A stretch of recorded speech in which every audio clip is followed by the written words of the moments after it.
हरिः ओम्। व्यासाय भवनाशाय श्रीशाय गुणराशये हृद्याय शुद्धविद्याय मध्वाय च नमो नमः। नारायणाय परिपूर्णगुणार्णवाय विश्वोदय स्थितिलयो नियतिप्रदाय ज्ञानप्रदाय विबुधासुरसौख्यदुःखसत्कारणाय वितताय नमो नमस्ते। ಶ್ರೀಗುರುಭ್ಯೋ ನಮಃ. ಹರಿಃ ಓಂ. ನಿನ್ನೆಯ ಪಾಠದಲ್ಲಿ ನಾವು ಕೇಳಿದಂತೆ ಮಹಾಪರಾಕ್ರಮಿಯಾದಂತಹ ಆ ಇಂದ್ರಜಿತ್ ಎಲ್ಲ ಕಪಿಗಳ ಮೇಲೆ ದಿವ್ಯವಾದಂತಹ ಆ ನಾಗಾಸ್ತ್ರವನ್ನ ಪ್ರಯೋಗ ಮಾಡಿದಾಗ ಸಾಕ್ಷಾತ್ ಗರುಡನೆ ಬಂದು ತನ್ನ ರೆಕ್ಕೆಯ ಗಾಳಿಯ ಸ್ಪರ್ಶವೂ ಅಲ್ಲ, ಸ್ಪರ್ಶ ಅಂದ್ರೆ ಸ್ವಲ್ಪವೇ ಸ್ಪರ್ಶ ಮಾಡಿದ್ದಕ್ಕೇನೆ ಇಡೀ ನಾಗಪಾಶ ತಾನು ಹೋಗಿಬಿಡ್ತು. ಕೊನೆಗೆ ಕಪಿಗಳು ತುಂಬಾ ಸಂತೋಷದಿಂದಾಗಿ ಗರ್ಜನೆ ಮಾಡ್ತಾ ಮತ್ತೆ ರಾಕ್ಷಸರ ಮೇಲೆ ಯುದ್ಧ ಮಾಡ್ಲಿಕ್ಕೆ ಶುರು ಮಾಡ್ತಾರೆ. ಆವಾಗ ಈ ವಿಚಾರ ಗೊತ್ತಾಗಿ ಇಂದ್ರಜಿತ್ ಮತ್ತು ರಾವಣ ತುಂಬಾ ಚಿಂತೆ ಮಾಡ್ಲಿಕ್ಕೆ ಶುರು ಮಾಡ್ತಾರೆ ಅಂತ ಇಷ್ಟು ವಿಚಾರ ನಾವು ನಿನ್ನೆ ಪಾಠದಲ್ಲಿ ಕೇಳಿದ್ವಿ. ಇಂದಿನಿಂದ ಮತ್ತೆ 147ನೇ ಶ್ಲೋಕ ಪ್ರಾರಂಭ ಆಗುತ್ತೆ. ಪುನಶ್ಚ ಹುತ್ವಾ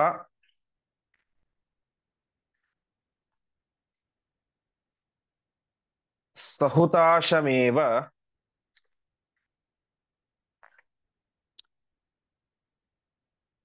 ರಥಂ ಸಮಾರುಹ್ಯ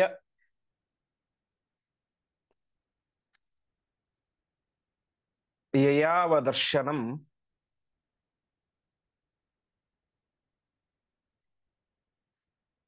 ವವರ್ಷ್ಯ ಚಾಸ್ತ್ರಾಣಿ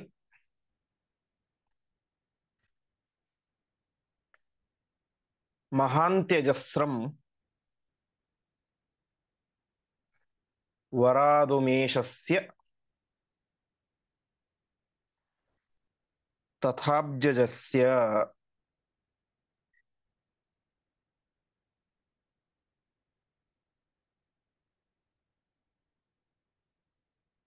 ಪದಚ್ಛೇದ. ಪುನಃ ಚ ಹುತ್ವಾ ಸಹ ಹುತಾಶಂ ಏವ ರಥಂ ಸಮಾರುಹ್ಯ ಯಯೌ ಅದರ್ಶನಂ ವವರ್ಷ್ಯ ಚ ಅಸ್ತ್ರಾಣಿ ಮಹಾಂತಿ ಅಜಸ್ರಂ ವರಾತ್ ಉಮೇಶಸ್ಯ ತಥಾ ಅಬ್ಜಜಸ್ಯ. ತಂದೆ ಮಗ ಇಬ್ಬರು ಸೇರಿ ವಿಚಾರ ಮಾಡಿ ತೀರ್ಮಾನಕ್ಕೆ ಬರ್ತಾರೆ. ಮತ್ತೆ ಇಂದ್ರಜಿತ್ ನಾನು ನಿಕುಂಬಿಲ ಗುಹೆಗೆ ಹೋಗಬೇಕು, ಮತ್ತೆ ಅಭಿಚಾರ ಹೋಮವನ್ನು ಮಾಡಬೇಕು, ಮತ್ತೆ ನಾಗಾಸ್ತ್ರವನ್ನ ಪ್ರಯೋಗ ಮಾಡಬೇಕು ಅಂತ ತೀರ್ಮಾನ ಆಗುತ್ತೆ. ಹಾಗೆ ಆ ಇಂದ್ರಜಿತ್ ಹುತಾಶಮೇವ ಪುನಃ ಹುತ್ವ. ಹುತಾಶ ಅಂತಂದ್ರೆ ಅಗ್ನಿ. ನಾವು ಹೋಮಿಸಿದ್ದನ್ನ ಅಶ ತಿನ್ನುವಂಥವನು ಅಂತ. ಹುತಾಶ ಅಗ್ನಿಯಲ್ಲಿ ಪುನಃ ಹುತ್ವ, ಮತ್ತೆ ಪುನಃ ಅವನು ಹೋಮವನ್ನು ಮಾಡಿ, ಅಭಿಚಾರಿಕ ಹೋಮವನ್ನು ಮಾಡಿ ತಾನೇನ್ ಮಾಡ್ತಾನೆ, ಮತ್ತೆ ಯಥಾವತ್ತಾಗಿ ಆ ಅಗ್ನಿಕುಂಡದಿಂದಾಗಿ ರಥ ಬರುತ್ತೆ. ಆ ರಥವನ್ನ ಸಮಾರುಹ್ಯ ಏರಿ ಅದರ್ಶನಂ ಯಯೋ. ಅದರ್ಶನ ಅಂದ್ರೆ ಕಣ್ಣಿಗೆ ಕಾಣದೇ ಇರುವುದು, ಕಣ್ಣಿಗೆ ಕಾಣದಂಥವನಾದ.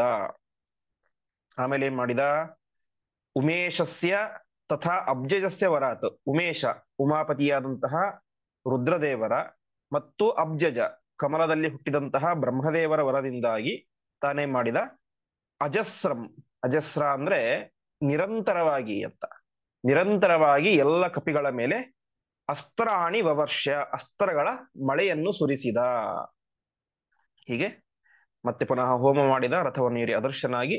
ಬ್ರಹ್ಮದೇವರ ವರ ಇತ್ತು ಅವನಿಗೆ, ಅದೇ ರೀತಿಯಾಗಿ ರುದ್ರದೇವರ ವರ ಇತ್ತು. ಆ ವರದಿಂದಾಗಿ ಎಲ್ಲರ ಮೇಲೆ ಬಾಣಗಳ ಮಳೆಯನ್ನು ಸುರಿಸಿದ. ಮುಂದೆ ಪುನಶ್ಚ ತಸ್ಯಾಸ್ತ್ರ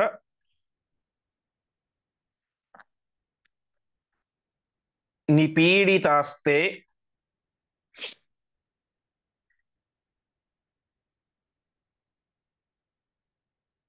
ನಿಪೇತುರುರ್ವ್ಯಾಂ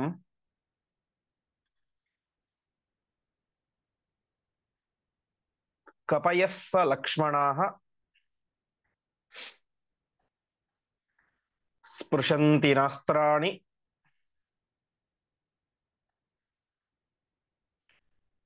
ದುರಂತ ಶಕ್ತಿಂ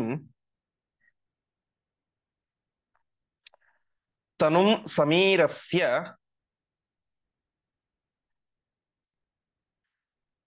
ಹಿ ಕಾನಿಚಿತ್ ಕ್ವಚಿತ್.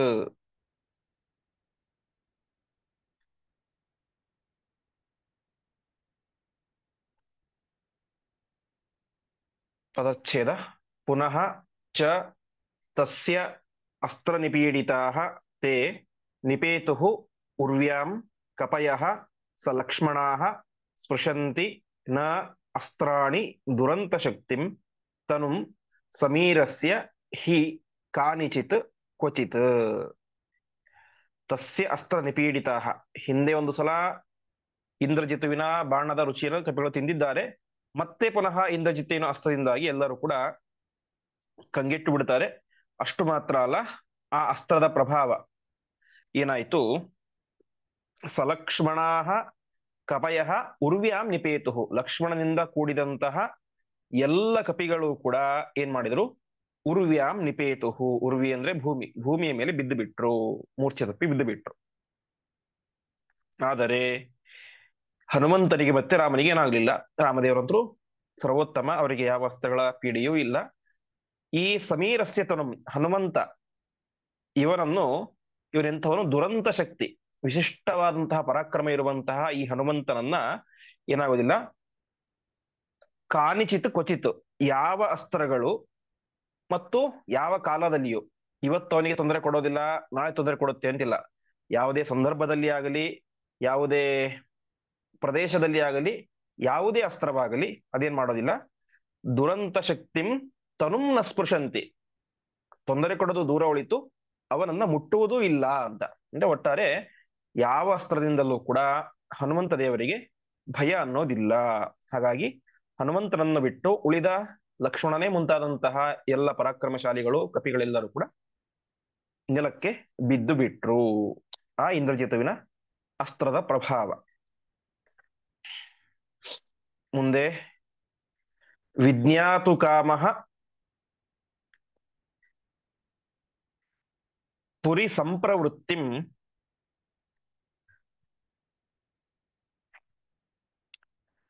ವಿಭೀಷಣಃ ಪೂರ್ವಗತಃ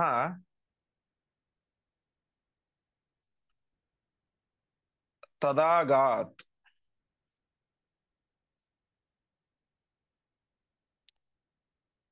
ದದರ್ಶ ಸರ್ವಾನ್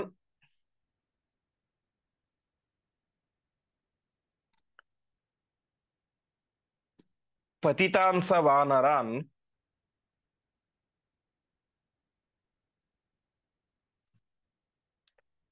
ಮರುತ್ಸುತಂ ತ್ವೇಕಂ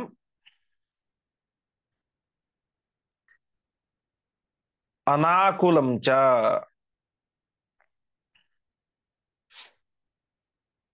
ಪದಚ್ಛೇದ ವಿಜ್ಞಾತು ಕಾಮಃ ಪುರಿ ಸಂಪ್ರವೃತ್ತಿಂ ವಿಭೀಷಣಃ ಪೂರ್ವಗತಃ ತದಾ ಆಗಾತ್. ದದರ್ಶ ಸರ್ವಾನ್ ಪತಿತಾನ್ ಸಹ ವಾನರಾನ್ ಮರುತ್ಸುತಂ ತೂ ಏಕಂ ಅನಾಕುಲಂ ಚ. ಹಾಗಾದ್ರೆ ವಿಭೀಷಣನಿಗೆ ಈ ನಾಗಾಸ್ತ್ರದ ಎಫೆಕ್ಟ್ ಆಗಿತ್ತಾ ಇಲ್ವಾ? ಅದಕ್ಕೆ ಆಚಾರ್ಯ ಹೇಳ್ತಾ ಇದ್ದಾರೆ, ವಿಭೀಷಣನಿಗೆ ಈ ನಾಗಾಸ್ತ್ರದ ಎಫೆಕ್ಟ್ ಆಗಿರ್ಲಿಲ್ಲ ಅಂತ. ಯಾಕೆ ಆಗಿದ್ರೆ ಅವನಲ್ಲಿ ಇರ್ಲಿಲ್ಲ. ಮತ್ತೇನ್ ಮಾಡಿದ್ದ, ವಿಜ್ಞಾತುಕಾಮಃ ಪುರಿ ಸಂಪ್ರವೃತ್ತಿಂ, ಮೊದಲನೇ ಸಲ ನಾಗಾಸ್ತ್ರದ ಎಲ್ಲ ಬಿಡುಗಡೆ ಆಯ್ತು. ಆವಾಗ ಈ ವಿಭೀಷಣ ತಾನೇನ್ ಮಾಡಿದ, ಪುರಿ ಸಂಪ್ರವೃತ್ತಿಂ, ಲಂಕಾಪಟ್ಟಣದ ಒಳಗಡೆ ಏನೇನ್ ಆಗ್ತಾ ಇದೆ, ಏನಾದರೂ ರಹಸ್ಯವಾದಂತಹ ಮೀಟಿಂಗ್ಗಳಾಗ್ತಾ ಇದೆಯೋ ಏನೋ ಅಂತ ವಿಜ್ಞಾತು ಕಾಮಃ, ತಿಳಿಬೇಕು ಅಂತ ತಾನೇ ಮಾಡಿದ್ದ. ಈ ಇಂದ್ರಜಿತ್ ಎರಡನೇ ಬಾರಿ ನಾಗಾಸ್ತ್ರ ಪ್ರಯೋಗ ಮಾಡೋದಕ್ಕಿಂತ ಮುಂಚೆ ತಾನೇ ಮಾಡಿದ, ಲಂಕಾಪಟ್ಟಣದ ಒಳಗಡೆ ಹೋಗಿದ್ದ ವಿಭೀಷಣ. ಪುರಿ ಸಂಪ್ರವೃತ್ತಿಂ ವಿಜ್ಞಾತು ಕಾಮಃ, ವಿಭೀಷಣ ಪೂರ್ವಗತಃ, ಹಿಂದೆ ಅಲ್ಲಿಗೆ ಹೋಗಿದ್ದ. ಅಂತಹ ವಿಭೀಷಣ ಇವಾಗ ಬರ್ತಾ ಇದ್ದಾನೆ. ಇವಾಗ ಆಗಾತ್, ಬಂದ. ಯಾವಾಗ ಬಂದ? ಅಸ್ತ್ರ ಪ್ರಯೋಗ ಆಗಿ ಎಲ್ಲರೂ ಮೂರ್ಛೆ ತಪ್ಪಿ ಬಿದ್ದು ಬಿಟ್ಟಿದ್ದಾರೆ. ಆ ಸಂದರ್ಭದಲ್ಲಿ ದದರ್ಶ ಸರ್ವ ಪತಿತಾಂಸ ವಾನರಾನ್, ಎಲ್ಲ ಕಪಿಗಳು ಕೂಡ ಪತಿತಾನ್, ಬಿದ್ದು ಬಿಟ್ಟಿದ್ದಾರೆ. ಎಲ್ಲರನ್ನು ನೋಡಿದ. ಆದರೆ ಏಕಂ ಅನಾಕುಲಂ, ಒಬ್ಬನೇ ಒಬ್ಬ ವ್ಯಕ್ತಿ ಸುಮ್ಮನೆ ಕೂತಿದ್ದ. ಅವನೆಂಥವನು ಅನಾಕುಲ, ಯಾವುದೇ ರೀತಿಯಾದಂತಹ ತೊಂದರೆ ಇಲ್ಲದಂತೆ ಕುಳಿತಂತಹ ಮರುತ್ಸುತಂ ದದರ್ಶ, ಹನುಮಂತನನ್ನು ನೋಡಿದ. ತಾತ್ಪರ್ಯ ಇಷ್ಟು, ಒಂದು ವೇಳೆ ಅವನು ಅಲ್ಲೇ ಇದ್ದಿದ್ರೆ ಅವನಿಗೂ ಅದು ಎಫೆಕ್ಟ್ ಆಗ್ತಾ ಇತ್ತು. ಯುದ್ಧ ಭೂಮಿಯಲ್ಲಿ ಇದ್ದಿದ್ರೆ ಅವನು ಲಂಕೆಗೆ ಹೋಗಿದ್ದ. ವಾಪಸ್ ಬಂದು ನೋಡ್ತಾನೆ, ಎಲ್ಲರೂ ಬಿದ್ದು ಬಿಟ್ಟಿದ್ದಾರೆ, ಹನುಮಂತನೊಬ್ಬನೇನೆ ಕೂತ್ಕೊಂಡಿದ್ದಾನೆ.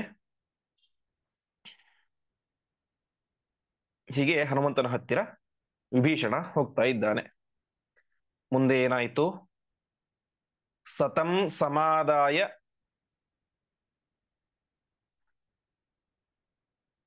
ಯಯೌ ವಿಧಾತೃಜಂ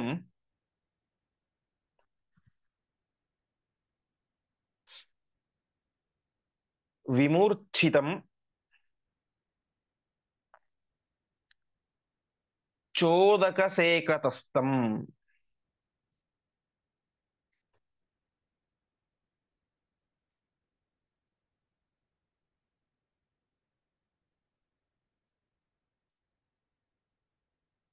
ಆಶ್ವಾಸ್ಯ ಕಿಂ ಜೀವಸಿ ಹೀತ್ಯವೋಚತ್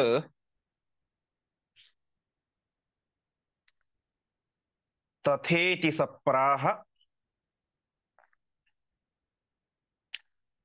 ಚ ಮಂದವಾಕ್ಯಃ.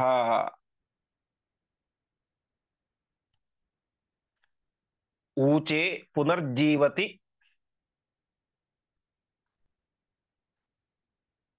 ಕಿಂ ಹನೂಮಾನ್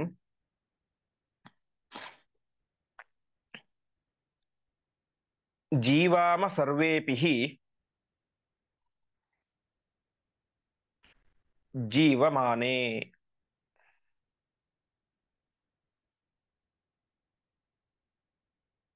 ತಸ್ಮಿನ್ ಹತೆ ನಿಹತಾಃ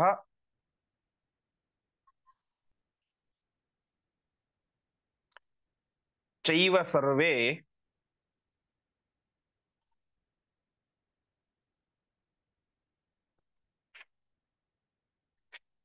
ಇತೀರಿತೆ ಅಸ್ಮೀತಿ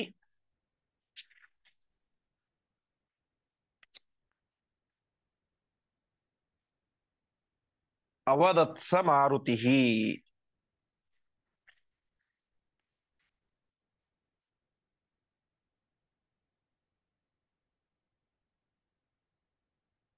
ಪದಚ್ಛೇದ.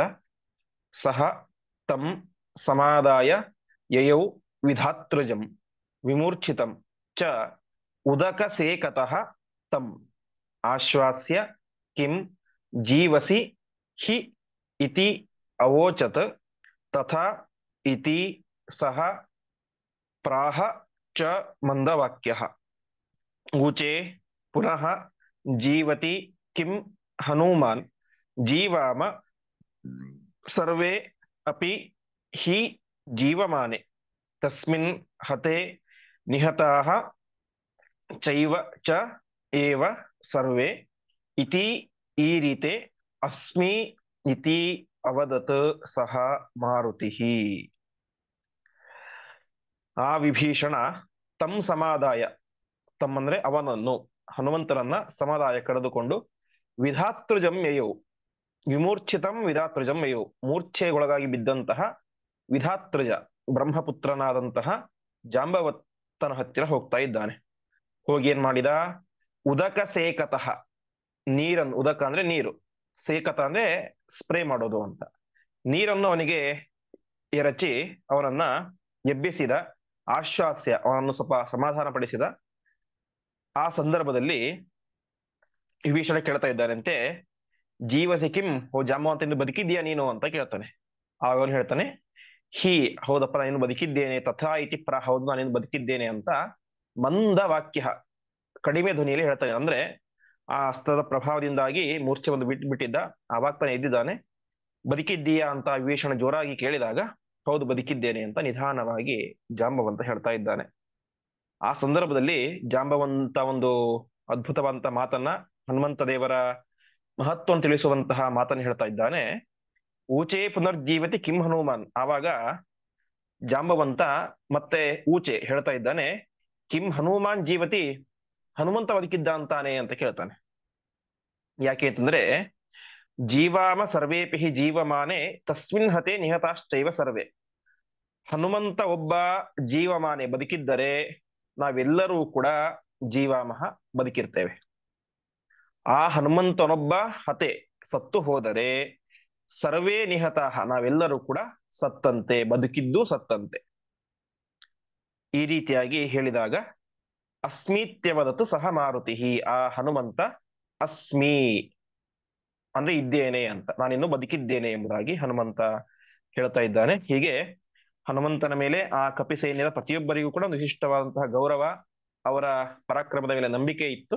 ಹೀಗೆ ಜಾಂಬವಂತ ಹೇಳ್ತಾ ಇದ್ದಾನೆ, ಅವನು ಬೇರೆ ಯಾರನ್ನೂ ಕೇಳಿಲ್ಲ, ಕೇಳಿದ್ದು ಒಬ್ಬನನ್ನೇ, ಹನುಮಂತ ಇದ್ದಾನ, ಹಾಗಾದ್ರೆ ನಮಗೇನು ತೊಂದರೆ ಇಲ್ಲ, ಆರಾಮಾಗಿ ಯುದ್ಧವನ್ನು ಗೆಲ್ತೇವೆ ಅಂತ ಆ ರೀತಿಯಾಗಿ ತಿಳಿಸ್ತಾ ಇದ್ದಾನೆ. ವಿಶೇಷವಾಗಿ ನಾವು ಹಿಂದೆ 3ನೇ ಅಧ್ಯಾಯದಲ್ಲಿ ಸೃಷ್ಟಿ ಪ್ರಕರಣದಲ್ಲಿ ಒಂದು ಮಾತನ್ನ ಕೇಳ್ತೇವೆ. ಎಲ್ಲ ದೇವತೆಗಳ ಸೃಷ್ಟಿಯಾಗುತ್ತೆ, ಅವಾಗ ಎಲ್ಲರೂ ನಾವು ಶ್ರೇಷ್ಠ ನಾವು ಶ್ರೇಷ್ಠ ಅಂತ ಒಂದು ಸ್ಪರ್ಧೆ ಏರ್ಪಡುತ್ತೆ. ಆವಾಗ ಒಂದು ದೇಹವನ್ನು ಸೃಷ್ಟಿ ಮಾಡಿ ಮುಂದೆ ಇಡ್ತಾರೆ. ಆವಾಗ ಎಲ್ಲ ದೇವತೆಗಳು ಅದರಲ್ಲಿ ಪ್ರವೇಶ ಮಾಡಿದಾಗ ದೇಹ ಎದ್ದು ನಿಲ್ಲೋದಿಲ್ಲ. ಯಾವಾಗ ವಾಯುದೇವರು ಪ್ರವೇಶ ಮಾಡ್ತಾರೋ ತಕ್ಷಣ ಎದ್ದು ನಿಲ್ಲುತ್ತೆ. ಮತ್ತೆ ಎಲ್ಲ ದೇವತೆಗಳು ಕೂಡ ಪುನಃ ಅಲ್ಲಿಂದ ವಾಪಸ್ ಬರ್ತಾರೆ, ಹೊರಗಡೆ ಬರ್ತಾರೆ, ದೇಹ ಹಾಗೇ ಇರುತ್ತೆ. ವಾಯುದೇವರು ಬಂದ್ರು ಮುಂದೆ ಕ್ಷಣದಲ್ಲಿ ಬಿದ್ದು ಹೋಗುತ್ತೆ. ಹಾಗೆ ಇಡೀ ಜಗತ್ತಿನ ಮೂಲ ಪ್ರೇರಕ ಶಕ್ತಿ ಅದು ವಾಯುದೇವರು. ಈ ರೀತಿಯಾಗಿ ಅದನ್ನು ಜಾಂಬವಂತ ವ್ಯಕ್ತಪಡಿಸ್ತಾ ಇದ್ದಾನೆ. ಹೀಗೆ ಹೇಳಿದಾಗ ಮುಂದೆ ಜಾಂಬವಂತ ಏನ್ ಹೇಳಿದ ಅಂತ ತಿಳಿಸ್ತಾ ಇದ್ದಾರೆ. ಇತ್ಯುಕ್ತೋ ಜಾಂಬವಾನಾಹ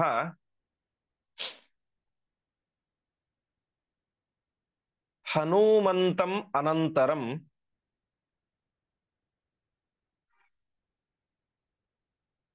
ಯೋಸೌ ಮೇರೋಃ ಸಮೀಪಸ್ಥೋ ಗಂಧಮಾದನ ಸನ್ಯಕಃ.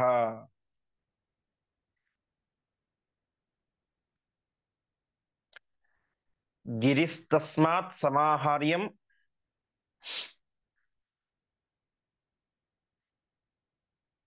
ತ್ವಯೌಷಧಿ ಚತುಷ್ಟಯಂ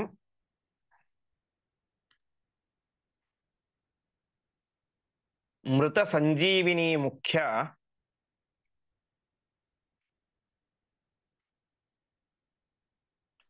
ಸಂಧಾನ ಕರಣೀಪರ.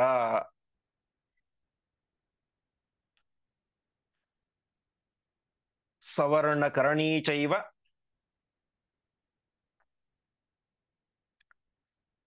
ವಿಶಲ್ಯಕರಣೀತಿ ಚ.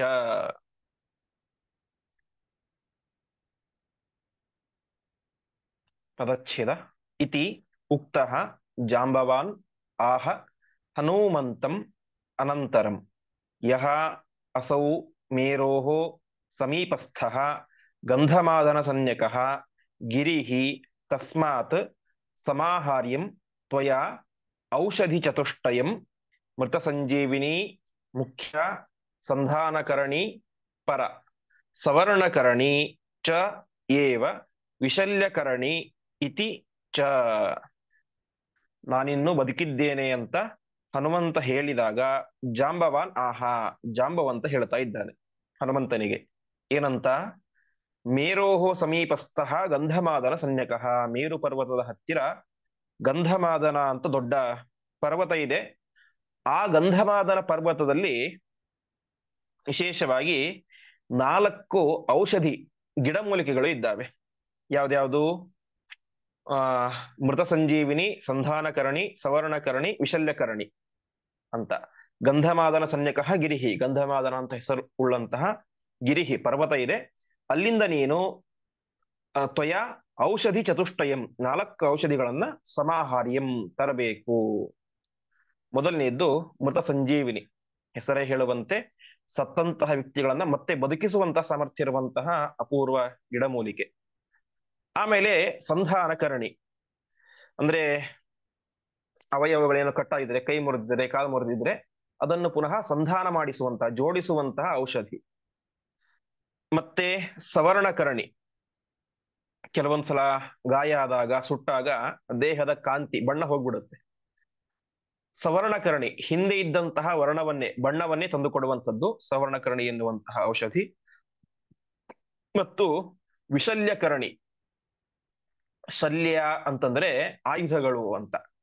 ವಿಶಲ್ಯಕರಣಿ ಅಂತಂದ್ರೆ ದೇಹದ ಒಳಗಡೆ ಏನಾದರೂ ಆಯುಧಗಳು ಸಿಕ್ಕಿ ಹಾಕೊಂಡು ಬಿಟ್ಟಿದ್ರೆ ಅದನ್ನ ತೆಗೆಯುವಂಥದ್ದು ಅಂತ. ಈ ರೀತಿಯಾಗಿ 4 ದಿವ್ಯವಾದಂತಹ ಔಷಧಿ ಗುಣವುಳ್ಳಂತಹ ಗಿಡಮೂಲಿಕೆಗಳು, ಅದನ್ನೇನು ತೆಗೆದುಕೊಂಡು ಬಾ, ಗಂಧಮಾದನ ಪರ್ವತ ಅಂತ ಮೇರು ಪರ್ವತದ ಹತ್ತಿರ ಇದೆ, ನೀನದನ್ನ ತೆಗೆದುಕೊಂಡು ಬಾ ಎಂಬುದಾಗಿ ಜಾಂಬವಂತ ಹನುಮಂತ ದೇವರಿಗೆ ಹೇಳಿದ. ಮುಂದೆ ಇತ್ಯುಕ್ತಃ ಸಕ್ಷಣೇನೇವ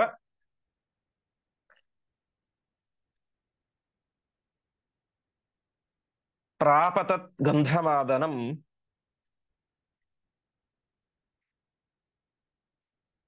ಅವ ಅವಾಪ ಚಾಂಬರಚರಃ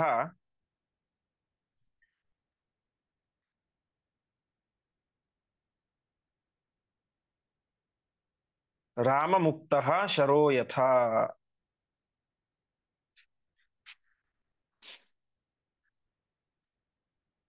ಅಂತರ್ಹಿತಾಃ ಚೌಷಧೀಸ್ತು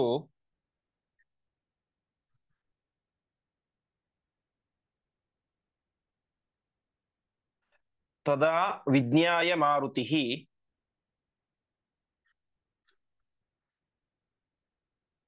ಉದ್ಬಬರ್ಹ ಗಿರಿಂ ಕ್ರೋಧಾತ್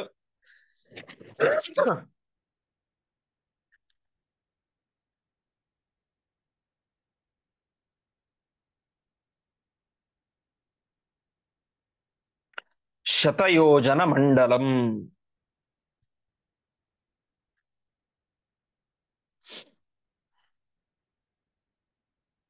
ಪದಚ್ಛೇದ. ಇತಿ ಉಕ್ತಃ ಸಹ ಕ್ಷಣೇನ ಏವ ಪ್ರಾಪ ತತ್ ಗಂಧಮಾದನಂ ಅವಾಪ ಚ ಅಂಬರಚರಃ ರಾಮಮುಕ್ತಃ ಶರಃ ಯಥ. ಅಂತರ್ಹಿತಾಃ ಚ ಔಷಧೀಃ ತು ತದಾ ವಿಜ್ಞಾಯ ಮಾರುತಿಃ ಉದ್ಬಬರ್ಹ ಗಿರಿಂ ಕ್ರೋಧಾತ್ ಶತಯೋಜನ ಮಂಡಲಂ. ಜಾಂಬವಂತ ಹೀಗೆ ಹೇಳಿದ್ದೇ ತಡ, ಇತ್ಯುಕ್ತ ಹೀಗೆ ಹೇಳಿದ ಕ್ಷಣೇನ ತಕ್ಷಣದಲ್ಲಿ ಏನೇ ಹನುಮಂತ ಏನ್ ಮಾಡಿದ, ಅಂಬರಚರಃ ಗಂಧಮಾದನಂ ಪ್ರಾಪ. ಅಂಬರ ಅಂದ್ರೆ ಆಕಾಶ, ಆಕಾಶದಲ್ಲಿ ಹಾರುತ್ತಾ ತಾನೇನ್ ಮಾಡಿದ, ಗಂಧಮಾದನಂ ಪ್ರಾಪ, ಗಂಧಮಾದನ ಪರ್ವತಕ್ಕೆ ತಲುಪಿದ ಅಂತ ಹೇಳ್ತಾ ಇದ್ದಾರೆ.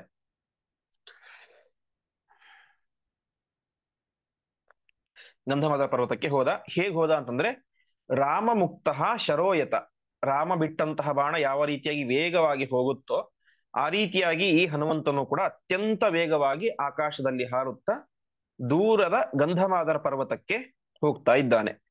ಗಂಧಮಾದನ ಪರ್ವತ ಎಷ್ಟು ದೂರ ಇತ್ತು ಅಂತ ನಾವು ಇದರಲ್ಲಿ ಕೂಡ ಕೇಳ್ತೇವೆ ವಾಯುಸ್ತುತಿಯಲ್ಲಿ.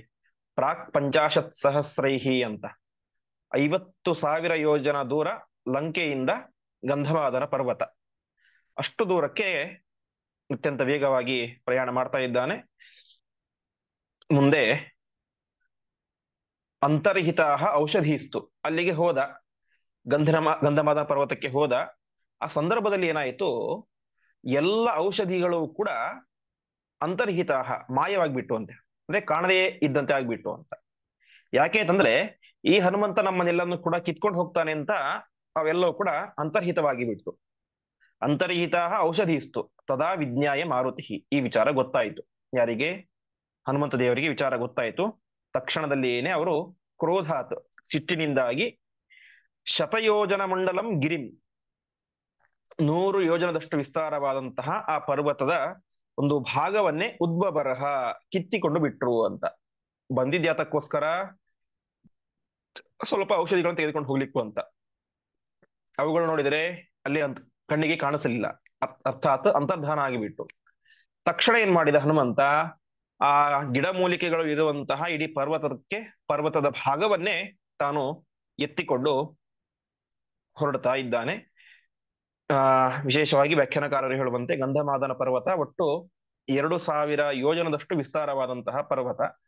ಅದರಲ್ಲಿ ಜಾಂಬವಂತ ಹೇಳಿದಂತಹ ಔಷಧಿಯ ಗಿಡಗಳಿದ್ದದ್ದು ಒಂದು 100 ಯೋಜನ ವಿಸ್ತಾರವಾದಂತಹ ಒಂದು ಭಾಗದಲ್ಲಿ.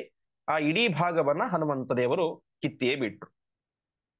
ಕಿತ್ತಿ ಏನ್ ಮಾಡಿದ್ರು, ಸತಂ ಸಮುತ್ಪಾಟ್ಯ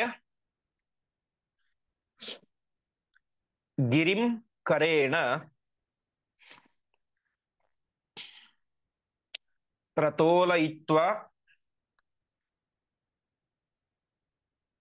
ಬಲದೇವ ಸೂನುಃ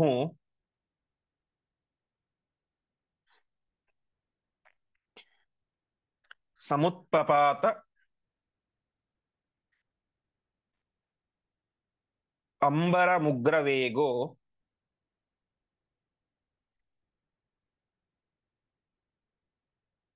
ಯಥಾ ಹರಿಃ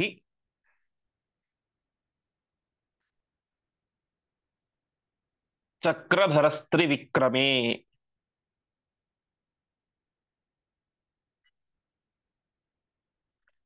ಪದಚ್ಛೇದ. ಸಹ ತಂ ಸಮುತ್ಪಾಟ್ಯ ಗಿರಿಂ ಕರೇಣ ಪ್ರತೋಲಯಿತ್ವ ಬಲದೇವ ಸೂನುಃ ಸಮುತ್ಪಪಾತ ಅಂಬರಂ ಉಗ್ರವೇಗಃ ಯಥಾ ಹರಿಃ ಚಕ್ರಧರಃ ತ್ರಿವಿಕ್ರಮೇ. ಬಲದೇವ ಸೂನುಃ, ಬಲಕ್ಕೆ ಅಭಿಮಾನಿಯಾದಂತಹ ವಾಯುದೇವರ ಸೂನು, ಮಗನಾದಂತಹ ಈ ಹನುಮಂತ ತಾನೇನ್ ಮಾಡಿದ, ಗಿರಿಂ ಕರೇಣ ಸಮುತ್ಪಾಟ್ಯ, ತನ್ನ ಕೈಯಿಂದಾಗಿ ಆ ಪರ್ವತವನ್ನು ಕಿತ್ತಿ ಅದನ್ನ ಪ್ರತೋಲಯಿತ್ವ, ಪ್ರತೋಲಯಿತ್ವ ಅಂದ್ರೆ ತುಲನ ಮಾಡುವುದು. ನಾವು ತಕ್ಕಡಿಗೆ ತುಲಾ ಅಂತ ಕರಿತೀವಿ. ಪ್ರತೋಲಯಿತ್ವ, ಅದನ್ನ ತೂಗಿಸಿ ನೋಡ್ತಾನೆ ಎಷ್ಟಿದೆ ಅಂತ. ಅದನ್ನು ಎತ್ತಿಕೊಂಡು ವಿಶೇಷವಾಗಿ ಉಗ್ರವೇಗ, ಭಾರಿ ಭಯಾನಕವಾದಂತಹ ವೇಗ ಅಂತ. ಏಕೆಂತಂದ್ರೆ ಲಂಕೆಯಿಂದ ಗಂಧಮಾದನ ಪರ್ವತ ದೂರ ಇರೋದು ಒಟ್ಟು 50,000 ಯೋಜನ. ಅಷ್ಟು ದೂರ ಸಾಮಾನ್ಯ ವೇಗದಲ್ಲಿ ಪ್ರಯಾಣ ಮಾಡಿದರೆ ಈ ಕಡೆ ಸತ್ತು ಹೋಗಿರುವಂತಹ ಕಪಿಗಳೆಲ್ಲ ಮತ್ತೆ ಬದುಕಲಿಕ್ಕೆ ಸಾಧ್ಯವೇ ಇಲ್ಲದೆ ಇರುವಂತೆ ದೇಹವು ಕೊಳೆತು ಹೋಗಿಬಿಡುತ್ತೆ. ಹಾಗಾಗಿ ವೇಗವಾಗಿ ಹೋಗಿ ಹನುಮಂತ ದೇವರು ಮತ್ತೆ ಅದೇ ವೇಗದಲ್ಲಿ ವಾಪಸ್ ಇಲ್ಲಿಗೆ ಬರ್ತಾ ಇದ್ದಾರೆ. ಹಾಗಾಗಿ ಉಗ್ರ ವೇಗ, ಭಾರಿ ವೇಗದಿಂದಾಗಿ ತಾವು ಏನ್ ಮಾಡ್ತಾ ಇದ್ದಾರೆ, ಅಂಬರಂ ಸಮುತ್ಪಪಾತ, ಆಕಾಶದಲ್ಲಿ ಹಾರ್ಕೊಂಡು ಬರ್ತಾ ಇದ್ದಾರೆ. ಇದು ಹೇಗ್ ಕಾಣಿಸ್ತಾ ಇತ್ತು ಅಂತಂದ್ರೆ, ಹರಿಹಿ ಚಕ್ರಧರ ತ್ರಿವಿಕ್ರಮೇ, ಹಿಂದೆ ವಾಮನ ರೂಪಿಯಾದಂತಹ ಪರಮಾತ್ಮ ತಾನೇನ್ ಮಾಡಿದ, ಆ ಬಲಿಚಕ್ರವರ್ತಿಯಿಂದ ದಾನವನ್ನು ತೆಗೆದುಕೊಂಡು ಒಂದು ಕಾಲನ್ನ ಮೇಲಕ್ಕೆ ಆಕಾಶಕ್ಕೆ ಎತ್ತಿದ. ಆವಾಗ ಯಾವ ರೀತಿಯಾಗಿ ಪರಮಾತ್ಮ ಮೇಲೆ ಎತ್ತಿದ್ನೋ ಆ ಅಷ್ಟು ವೇಗದಿಂದಾಗಿ ಈ ಹನುಮಂತ ದೇವರು ಕೂಡ ತಾವೇ ಮಾಡ್ತಾ ಇದ್ದಾರೆ, ಆಕಾಶಕ್ಕೆ ಹಾರಿ ಪ್ರಯಾಣವನ್ನು ಮಾಡ್ತಾ ಇದ್ದಾರೆ ಪುನಃ ಲಂಕಾಪಟ್ಟಣದ ಕಡೆಗೆ. ಮುಂದೆ ಅವಾಪ ಚಾಕ್ಷ್ಲೋಹೋ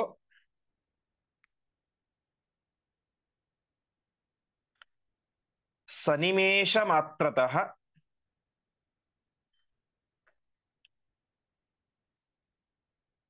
ನಿಪಾತಿತಾಃ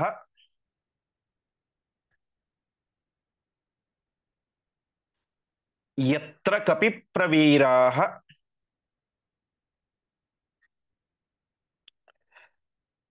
ತಚ್ಛೈಲವಾತಸ್ಪರ್ಶಾತ್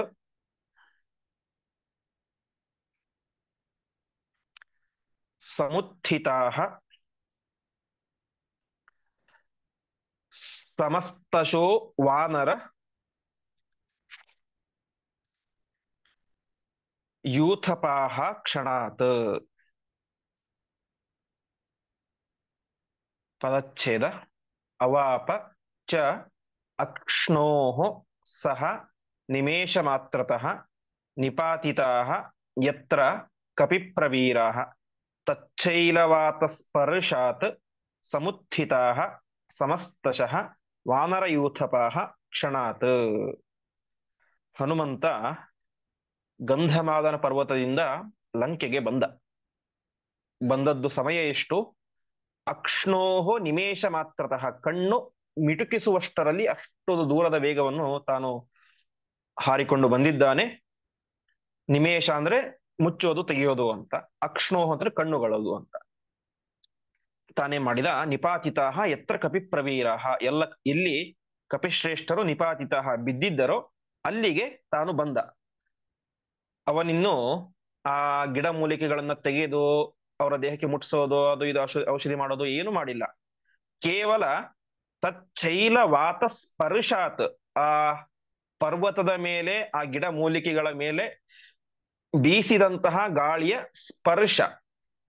ಹಿಂದೆ ಅನೇಕ ಸಲ ನೋಡಿದಂತೆ ಸ್ವಲ್ಪವೇ ಸ್ಪರ್ಶ, ಸ್ಪರ್ಶನೂ ಅಲ್ಲ ಸ್ಪರ್ಶ ಅಷ್ಟಾಗಿದ್ದಕ್ಕೆ ತಡ ಸಮಸ್ತ ವಾನರ ಯೂತಪಾಹ ಎಲ್ಲ ಕಪಿಶ್ರೇಷ್ಠರು ಕೂಡ ಕ್ಷಣಾತ್ ಸಮುತ್ಥಿತ, ಮುಂದಿನ ಕ್ಷಣದಲ್ಲಿ ಎಚ್ಚೆತ್ತು ಕೂತ್ಕೊಂಡ್ಬಿಟ್ರು. ಹಿಂದೆ ಹೇಳಿದಂತೆ ಅನೇಕ ಜನ ಸತ್ತು ಬಿಟ್ಟಿದ್ರು, ಅವರು ಪುನಃ ಬದುಕಿದರು. ಅನೇಕ ಜನರ ಅಂಗಾಂಗಗಳು ಕಟ್ಟಾಗಿ ಹೋಗಿಬಿಟ್ಟಿತ್ತು, ಅವರಿಗೆ ಮತ್ತೆ ಅದೇ ರೀತಿ ಸೇರಿಕೊಂಡಿತು. ಕೆಲವೊಬ್ಬರ ಬಣ್ಣ ಸುಟ್ಟು ಹೋಗಿತ್ತು, ಬಣ್ಣ ಪುನಃ ವಾಪಸ್ ಬಂತು. ಕೆಲವೊಬ್ಬರ ದೇಹದ ಒಳಗಡೆ ಅನೇಕ ಬಾಣಗಳು ಎಲ್ಲ ಇದ್ದು ಅವೆಲ್ಲವೂ ಕೂಡ ಹೊರಗಡೆ ಬಂದು ಎಂಬುದಾಗಿ ತಿಳಿಸ್ತಾ ಇದ್ದಾರೆ. ಹೀಗೆ ಹನುಮಂತ ದೇವರು ಸಮಗ್ರವಾದಂತಹ ಕಪಿಗಳ ಸೈನ್ಯವನ್ನೇ ತಮ್ಮ ಅದ್ಭುತವಾದಂತಹ ಪರಾಕ್ರಮದಿಂದಾಗಿ ಬದುಕಿಸ್ತಾ ಇದ್ದಾರೆ. ಮುಂದಿನ ಶ್ಲೋಕ. ಅಪೂಜಯನ್ ಮಾರುತಿಂ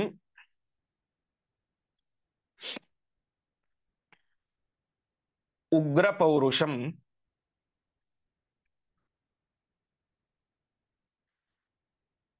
ರಘೂತ್ತಮೋಸ್ಯ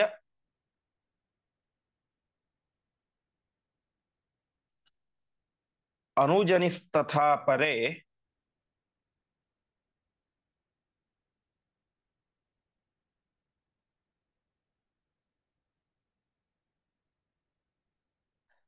ಪಪಾತ ಮೂರ್ಧ್ನ್ಯಸ್ಯ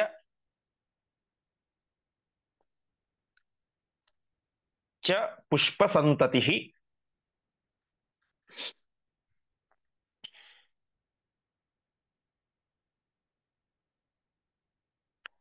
ಪ್ರಮೋದಿತೈಃ ದೇವವರೈಃ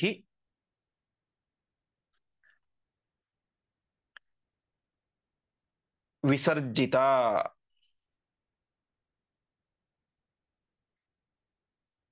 ಸದೇವ ಗಂಧರ್ವ ಮಹರ್ಷಿ ಸತ್ತಮೈಃ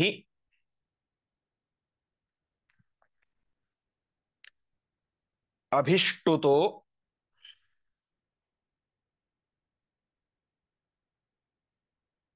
ರಾಮಕರೋಪಗೂಹಿತಃ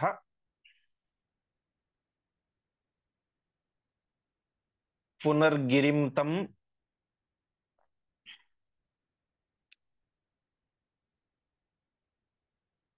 ಶತಯೋಜನೋಚ್ಛ್ರಿತಂ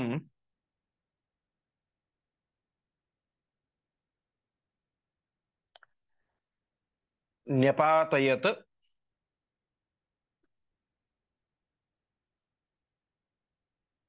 ಸಂಸ್ಥಿತ ಏವ ತತ್ರ. ಪದಚ್ಛೇದ. ಅಪೂಜಯನ್ ಮಾರುತಿಂ ಉಗ್ರಪೌರುಷಂ ರಘುತ್ತಮಃ ಅಸ್ಯ ಅನುಜನಿಃ ತಥಾ ಅಪರೆ ಪಪಾತ ಮೂರ್ಧ್ನಿ ಅಸ್ಯ ಚ ಪುಷ್ಪಸಂತತಿಃ ಪ್ರಮೋದಿತೈಃ ದೇವವರೈಃ ವಿಸರ್ಜಿತ. ಸಹ ದೇವಗಂಧರ್ವಮಹರ್ಷಿಸತ್ತಮೈಃ ಅಭಿಷ್ಟುತಃ ರಾಮಕರೋಪಗೂಹಿತಃ ಪುನಃ ಗಿರಿಂ ತಂ ಶತಯೋಜನೋಚ್ಛ್ರಿತಂ ನ್ಯಪಾತಯತ್ ಸಂಸ್ಥಿತಃ ಏವ ತತ್ರ. ಇಂತಹ ಅದ್ಭುತವಾದಂತಹ ಕಾರ್ಯವನ್ನು ಮಾಡಿದಂತಹ ಉಗ್ರ ಪೌರುಷ ಮಹಾಪರಾಕ್ರಮಿಯಾದಂತಹ ಹನುಮಂತನನ್ನ ರಘುತ್ತಮ ರಾಮದೇವರು ಮತ್ತು ಅಸ್ಯ ಅನುಜನಿಹಿ, ಅಸ್ಯ ಅಂದ್ರೆ ರಾಮದೇವರ ಅನುಜನಿ ನಂತರ ಹುಟ್ಟಿದಂತಹ ಲಕ್ಷ್ಮಣ ಮತ್ತು ಅಪರೆ ಬೇರೆ ಎಲ್ಲ ಕಪಿಗಳು ಕೂಡ ವಿಶೇಷವಾಗಿ ಅಪೂಜಯನ್ ಅವನನ್ನು ಸ್ತೋತ್ರ ಮಾಡ್ತಾ ಇದ್ದಾರೆ, ಸನ್ಮಾನ ಮಾಡ್ತಾ ಇದ್ದಾರೆ, ಹೊಗಳ್ತಾ ಇದ್ದಾರೆ. ಅಂದ್ರೆ ಕಪಿಗಳು ಉಳಿದವರೆಲ್ಲರೂ ಕೂಡ ಸ್ತೋತ್ರ ಮಾಡಿದರು, ರಾಮ ಹೊಗಳಿದ ಅಂತ.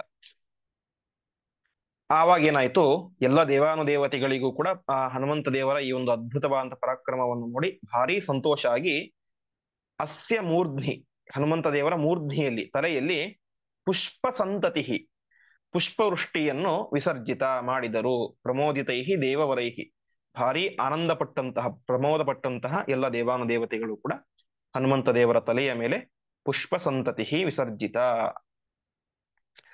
ಪುಷ್ಪ ವೃಷ್ಟಿಯನ್ನ ಮಾಡ್ತಾ ಇದ್ದಾರೆ. ಹೀಗೆ ದೇವ ಗಂಧರ್ವ ಮಹರ್ಷಿ ಸತ್ತಮೈಹಿ, ದೇವತೆಗಳು ಗಂಧರ್ವರು ಶಿಮುನಿಗಳು ಮತ್ತು ಸತ್ತಮ ಅಂದ್ರೆ ಅತ್ಯಂತ ಸಜ್ಜನರು, ಎಲ್ಲ ಸಜ್ಜನರಿಂದ ಅಭಿಷ್ಟುತಃ ಹೊಗಳಲ್ಪಟ್ಟಂತಹ ಈ ಹನುಮಂತ ವಿಶೇಷವಾಗಿ ರಾಮ ಕರೋಪಗೋಹಿತ, ರಾಮದೇವರಿಗೆ ಭಾರಿ ಆನಂದ ಆಯಿತು. ತಾವು ವಿಶೇಷವಾಗಿ ಅವನನ್ನ ಕರೋಪಗೋಹಿತ, ತಮ್ಮ ಕರಗಳಿಂದ ಕೈಗಳಿಂದ ಆಲಿಂಗನ ಮಾಡ್ಕೊಳ್ತಾ ಇದ್ದಾರೆ. ಸರಿ, ಎಲ್ಲ ಆಯ್ತು. ಪರ್ವತ ಇನ್ನು ಇಲ್ಲೇ ಇದೆ, ಅದನ್ನೇನ್ ಮಾಡೋದು? ವಾಪಸ್ ಅಲ್ಲಿಗೆ ಹೋಗಿಡ್ಬೇಕು. ಮತ್ಯಾಕಷ್ಟು ದೂರ ಹೋಗಿ ಪ್ರಯಾಣ ಮಾಡ್ಕೊಂಡು ವಾಪಸ್ ಬರೋದು ಅಂತ ಪುನಃ ಗಿರಿಂತಂ ಶತಯೋಜನಚ್ಛಿತಂ, 100 ಯೋಜನದಷ್ಟು ವಿಸ್ತಾರವಾದಂತಹ ಆ ಪರ್ವತವನ್ನ ಹನುಮಂತ ದೇವರು ಏನ್ ಮಾಡಿದ್ರು? ನ್ಯಪಾತಯತು, ಅದನ್ನ ಬಿಸಾಕಿದರು. ಸಂಸ್ಥಿತ ಏವ ತತ್ರ, ಬಿಸಾಕಿದ್ರೆ ಸುಮ್ಮನೆ ಎಲ್ಲೋ ಬಿಸಾಕಿದ್ರು ಅಂತ ಅರ್ಥ ಅಲ್ಲ.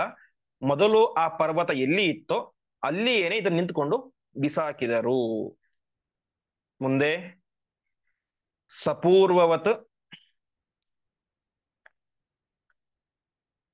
ಮಾರುತಿ ವೇಗ ಚೋದಿತ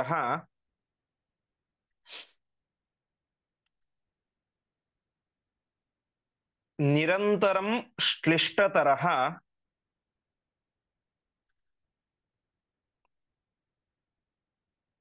ಅತ್ರ ಚಾಭವತ್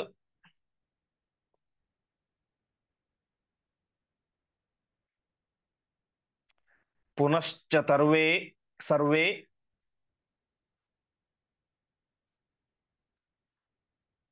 ತರುಶೈಲಹಸ್ತಾಃ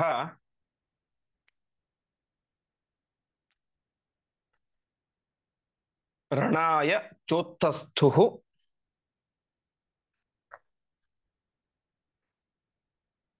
ಅಲಂ ನದಂತಹ. ಪದಚ್ಛೇದ ಸಹ ಪೂರ್ವವತ್ ಮಾರುತಿ ವೇಗ ಚೋದಿತಃ ನಿರಂತರಂ ಶ್ಲಿಷ್ಟತರಃ ಅತ್ರ ಚ ಅಭವತ್ ಪುನಃ ಚ ಸರ್ವೇ ತರುಶೈಲಹಸ್ತಾಃ ರಣಾಯ ಚ ಉತ್ತಸ್ಥುಃ ಅಲಂ ನದಂತಹ. ಇಲ್ಲಿ ಹನುಮಂತ ದೇವರು ಮಾಡಿದಂತಹ ಒಂದು ಕಾರ್ಯ, ಅದು ಅದ್ಭುತವಾದಂತಹ ಕಾರ್ಯ. ಒಂದು ವಸ್ತುವನ್ನು ನಾವು ತೆಗೆದುಕೊಂಡ್ರೆ ಒಂದ್ ಕಡೆಯಿಂದ ಗಟ್ಟಿಯಾಗಿ ಫಿಟ್ ಆಗಿ ಕೂತ್ಕೊಂಡಂತಹ ವಸ್ತುವನ್ನ ಅಲ್ಲಿಂದ ಕಿತ್ತಿ ಬಿಟ್ರೆ ವಾಪಸ್ ನಾವೇ ಅಲ್ಲಿ ಹೋಗಿ ಅದನ್ನ ಸರಿಯಾಗಿ ಅಲ್ಲೇ ಇಟ್ಟು ಅದನ್ನ ಸರಿಯಾಗಿ ಸಿಮೆಂಟ್ ಗಿಮೆಂಟ್ ಮಾಡಿದ್ರು ಕೂಡ ಅದು ಮೊದಲಿದ್ದಂತೆ ಆಗೋದಿಲ್ಲ. ಸಹಜವಾಗಿ ಸ್ವಾಭಾವಿಕವಾಗಿ ಇರೋದೇ ಬೇರೆ, ನಾವು ಅದನ್ನ ಕಿತ್ತಿ ಜೋಡಿಸೋದು, ಏನು ಮಾಡೋದು, ಜಾಯಿಂಟ್ ಮಾಡೋದೇ ಬೇರೆ. ಮೊದಲಿನಂತಹ ರೂಪ ಅಷ್ಟು ಪರ್ಫೆಕ್ಟ್ ಬರ್ಲಿಕ್ಕೆ ಸಾಧ್ಯನೇ ಇಲ್ಲ, ಅದನ್ನು ಹತ್ತಿರದಲ್ಲಿ ಹೋಗಿ ಮಾಡಿದರೂ ಕೂಡ. ಆದರೆ ಈ ಹನುಮಂತ ದೇವರು ತಾವು ಇದ್ದಂತಹ ಲಂಕಾಪಟ್ಟಣದಿಂದ 50,000 ಯೋಜನ ದೂರದಲ್ಲಿ ಇರುವಂತಹ ಗಂಧಮಾದನ ಪರ್ವತದಲ್ಲಿ ತಾವು ಕಿತ್ತುಕೊಂಡು ಬಂದಂತಹ ಶಿಖರವನ್ನ ಇಲ್ಲಿಂದನೇ ಬಿಸಾಕಿದರು ಅಂತೆ. ಅದೇನಾಯ್ತು? ಸಪೂರ್ವವತ್ ಮಾರುತಿ ವೇಗ ಚೋದಿತ, ಹನುಮಂತ ದೇವರು ಭಾರಿ ವೇಗದಿಂದ ಆ ಒಂದು ಪರ್ವತವನ್ನು ಎಸೆದರೆ ಆ ಪರ್ವತ ಪೂರ್ವವತ್ ಮೊದಲಿನಂತೆಯೇನೆ ನಿರಂತರಂ ಶ್ಲಿಷ್ಟತರಹ, ನಿರಂತರವಾಗಿ ಶಿಷ್ಟತರ ಅಂದ್ರೆ ಪರ್ಫೆಕ್ಟ್ ಆಗಿ ಅಂತ, ಪರ್ಫೆಕ್ಟ್ ಆಗಿ ಮೊದಲು ಯಾವ ರೀತಿಯಾಗಿತ್ತೋ ಅದೇ ರೀತಿ ಅಭವತ್ತು ಅಂಟ್ಕೊಂಡು ಬಿಡ್ತು ಅಂತ. ಆಮೇಲೆ ಏನಾಯ್ತು? ಅಲ್ಲಿ ಇದ್ದಂತಹ ಎಲ್ಲ ಕಪಿಗಳು ಕೂಡ, ಅರ್ಥಾತ್ ಲಂಕೆಯಲ್ಲಿ ಇದ್ದಂತಹ ಎಲ್ಲ ಕಪಿಗಳು ಕೂಡ ಮತ್ತೆ ಯಥಾವತ್ತಾಗಿ ತರು ಶೈಲಹಸ್ತಾಹ, ಕೈಯಲ್ಲಿ ಮತ್ತೆ ತರು ಅಂದ್ರೆ ಮರಗಳನ್ನ, ಶೈಲ ಅಂದ್ರೆ ಪರ್ವತಗಳನ್ನ ಹಿಡಿದುಕೊಂಡು ನದಂತಹ ಜೋರಾಗಿ ಘರ್ಜನೆಯನ್ನು ಮಾಡ್ತಾ ರಣಾಯ ಯುದ್ಧಕ್ಕೆ ಅಂತ ಅಲಂ ಉತ್ತಸ್ತುಹು ಎದ್ದು ನಿಂತುಕೊಂಡು ಯುದ್ಧ ಮಾಡ್ಲಿಕ್ಕೆ ಅಂತ ಶುರು ಮಾಡಿದ್ರು ಅಂತ ತಿಳಿಸ್ತಾ ಇದ್ದಾರೆ. ಹೀಗೆ ಆ 100 ಯೋಜನದಷ್ಟು ವಿಸ್ತಾರವಾದಂತಹ ಪರ್ವತವನ್ನು ಎತ್ಕೊಂಡು ಬರೋದು ಅಂತಂದ್ರೆ ಊಹಾತೀತ. ಅಂತಹ ಪರ್ವತವನ್ನ 50,000 ಯೋಜನ ದೂರಕ್ಕೆ ನಿಂತುಕೊಂಡಲ್ಲಿ ಬಿಸಾಕಿದರೆ ಆ ಪರ್ವತ ಮತ್ತೆ ಅಲ್ಲಿ ಹೋಗಿ ಅದೇ ರೀತಿ ಕಚ್ಕೊಂಡ್ತು ಅಂದ್ರೆ ಅದು ಅಂತಹ ವಾಯುದೇವರಂತಹ ವ್ಯಕ್ತಿಗಳಿಗೆ ಮಾತ್ರ ಮಾಡ್ಲಿಕ್ಕೆ ಸಾಧ್ಯ. ಹೀಗೆ ಇಂತಹ ಅದ್ಭುತವಾದಂತಹ ಕಾರ್ಯವನ್ನು ಹನುಮಂತ ದೇವರು ತಾವು ಮಾಡಿ ಎಲ್ಲ ಕಪಿಗಳನ್ನು ಕೂಡ ಬದುಕಿಸ್ತಾ ಇದ್ದಾರೆ. ಇಷ್ಟೆಲ್ಲಾ ವಿಚಾರವನ್ನ ಏನು ಇವತ್ತು ಮಾಡಿದಂತಹ ಆ ಗಂಧಮಾದನ ಪರ್ವತದ ವಿಚಾರ ಇದೆ, ಇಷ್ಟೆಲ್ಲಾ ವಿಚಾರವನ್ನ ವಿಶೇಷವಾಗಿ ತ್ರಿವಿಕ್ರಮ ಪಂಡಿತಾಚಾರ್ಯರು ತಮ್ಮ ವಾಯುಸ್ತುತಿಯಲ್ಲಿ 2 ಶ್ಲೋಕದಲ್ಲಿ ನಮಗೆ ಸಂಗ್ರಹ ಮಾಡಿ ಕೊಡ್ತಾರೆ. ಪ್ರಾಕ್ ಪಂಚಾಶತ್ ಸಹಸ್ರೈಹಿ ವ್ಯವಹಿತಮವಿತಂ ಯೋಜನ ಪರ್ವತಂ ತ್ವಂ ಅಂತ ಒಂದು ಶ್ಲೋಕ. ಅದೇ ರೀತಿಯಾಗಿ ಕ್ಷಿಪ್ತ ಪಶ್ಚಾತ್ ಸಲೀಲಂ ಶತಮತಲಮತೆ ಯೋಜನಾನಾಂ ಸೌಚ್ಯಸ್ತಾವದ್ ವಿಸ್ತಾರಾಂಶ್ಚ ಎನ್ನುವಂತ ಶ್ಲೋಕ. ಅದರಲ್ಲಿ ಹೇಳ್ತಾರೆ ಕೊನೆಗೆ, ಕಪಿವರ ವಪುಷಃ ತೇ ನಮಃ ಕೌಶಲಾಯ, ನಿನ್ನ ಇಂತಹ ಕೌಶಲ್ಯಕ್ಕೆ ದೊಡ್ಡ ನಮಸ್ಕಾರ ಅಂತ.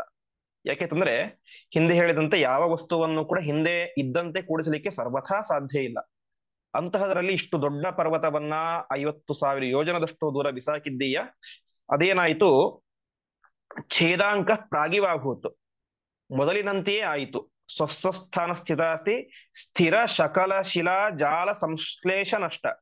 ಹಿಂದೆ ಆ ಪರ್ವತ ಅಲ್ಲಿ ಇದ್ದಾಗ ಯಾವ ಯಾವ ಸ್ಥಳದಲ್ಲಿ ಗಿಡಗಳು, ಮರಗಳು, ಕಲ್ಲುಗಳು, ಬಂಡೆಗಳು ಎಲ್ಲ ಇದ್ದವೋ ಆ ಎಲ್ಲವೂ ಕೂಡ ಅದೇ ಜಾಗದಲ್ಲಿ ಇತ್ತಂತೆ. ಸ್ವಲ್ಪ 1 ಇಂಚು ಕೂಡ ವ್ಯತ್ಯಾಸ ಆಗಲಿಲ್ಲ. ಹೀಗೆ ಇಂತಹ ಅದ್ಭುತವಾದಂತಹ ಕಾರ್ಯವನ್ನು ಮಾಡಿದಂತಹ ಹನುಮಂತ ದೇವರಿಗೆ ನಮಸ್ಕಾರ ಅಂತ ಅಲ್ಲಿ ಪಂಡಿತಾಚಾರ್ಯರು ನಮಸ್ಕಾರ ಮಾಡ್ತಾ ಇದ್ದಾರೆ. ಇಂದು ಅನಾಯಾಸವಾಗಿ ವಿಶೇಷ ಹನುಮಂತ ದೇವರ ಜಯಂತಿ.